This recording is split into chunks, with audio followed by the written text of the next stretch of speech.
কীভাবে Minecraft download করতে হয়, তাও আবার অফিসিয়াল সাইট থেকে। তো এর জন্য আপনাকে প্রথমে যে কোনো ব্রাউজারে চলে আসতে হবে, এরপর টাইপ করবেন মাইনক্রাফট লিখে। তারপরে ফার্স্টে যে ওয়েবসাইটটা, welcome to the Minecraft official site Minecraft, এখানে ক্লিক করতে হবে। তো ওয়েবসাইটে আসার পর প্রথমে আপনি দেখবেন বাম সাইডে গেমস অপশন রয়েছে, গেমসে ক্লিক করলে দেখবেন এখানে মাইনক্রাফট রয়েছে, মাইনক্রাফটে ক্লিক করতে হবে। আর এই ওয়েবসাইটে যদি আপনার প্রথমে লগ ইন করা না থাকে, যদি অ্যাকাউন্ট না করা থাকে, তাহলে এখানে ক্লিক করে লগ ইন করে নিতে হবে প্রথমে। এরপরে গেট মাইনক্রাফট এইখানে ক্লিক করতে হবে। যেই সাইটের জন্য মাইনক্রাফটটি ডাউনলোড করতে চান সেই সাইটে ক্লিক করতে হবে। যদি কম্পিউটারের জন্য ডাউনলোড করতে চান তাহলে কম্পিউটারে ক্লিক করবেন, মোবাইলের জন্য হলে মোবাইলে। যেহেতু আমি কম্পিউটারের জন্য ডাউনলোড করবো তাই কম্পিউটারে ক্লিক করবো।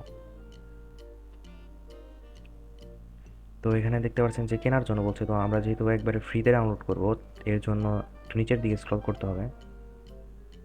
তারপরে এখানে দেখতে পারবেন যে ফ্রি ট্রায়াল ভার্সন অ্যাভেলেবেল, তো এখানে ক্লিক করতে হবে।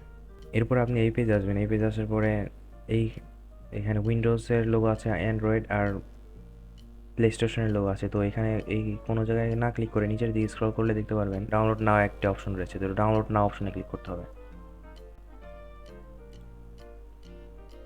তো ডাউনলোড নাও অপশনে ক্লিক করলে আপনার ফাইলটা ডাউনলোড হয়ে যাবে। আমি যেহেতু অলরেডি ডাউনলোড করে রেখেছি তাই এখানে দেখাচ্ছে যে অলরেডি ডাউনলোড করা আছে। তো এই ডাউনলোড করা হয়ে গেলে আপনার যেখানে ডাউনলোড হয়েছে সেখানে গিয়ে ডাবল ট্যাপ করতে হবে।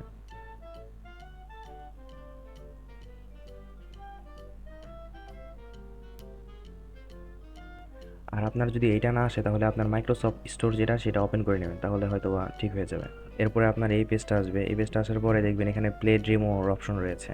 তো প্লে ডেমোতে এইখানে দেখবেন এটা সিলেক্ট আছে কিনা, তারপর এটা যদি সিলেক্ট থাকে তাহলে প্লে ডেমোতে ক্লিক করবেন। প্লে ডেমোতে ক্লিক করার পরে দেখতে পারবেন যে 566 এমবির একটি ফাইল ডাউনলোড হবে। তো এটা ডাউনলোড হয়ে গেলে আপনি দেখতে পারবেন যে মাইনক্রাফটটি খেলার জন্য আপনার কাছে প্রস্তুত হয়ে গেছে।